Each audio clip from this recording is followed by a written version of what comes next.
હવામાન વિભાગ દ્વારા આગામી દિવસો માટે રાજ્યમાં વરસાદને લઈને આગાહી કરવામાં આવી છે, જેમાં 5 નવેમ્બરથી લઈને 10 નવેમ્બર સુધીની છૂટાછવાયા સ્થળોએ ગાજવીજ સાથે વરસાદની શક્યતા છે. ખાસ કરીને આ વરસાદ પૂર્વ અને મધ્ય ગુજરાતના જિલ્લાઓમાં અને તેની નજીકના ઉત્તર ગુજરાતના જિલ્લાઓમાં રહેશે, તેમજ સૌરાષ્ટ્ર અને કચ્છના દક્ષિણ ભાગો, દરિયાકાંઠાના વિસ્તારો અને પશ્ચિમી કચ્છના જિલ્લાઓમાં પણ છૂટાછવાયા સ્થળોએ હળવાથી મધ્યમ વરસાદની સંભાવના છે. હવામાન વિભાગ દ્વારા આપવામાં આવેલ માહિતી અનુસાર ગત રોજ માત્ર ડાંગના આહવા, વઘઈ અને વલસાડના ઉમરગામમાં સામાન્ય વરસાદ વરસ્યો હતો. તો બીજી તરફ હિમાચલ પ્રદેશમાં ભારે બરફવર્ષાને કારણે ઠંડીમાં વધારો થયો છે.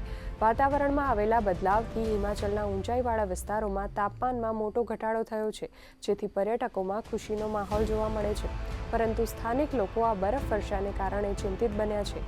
લાહોલ, સ્પીતિ, કિન્નોર અને મનાલીના બહારના વિસ્તારોમાં ગત 10 કલાકથી સતત બરફવર્ષા થઈ રહી છે.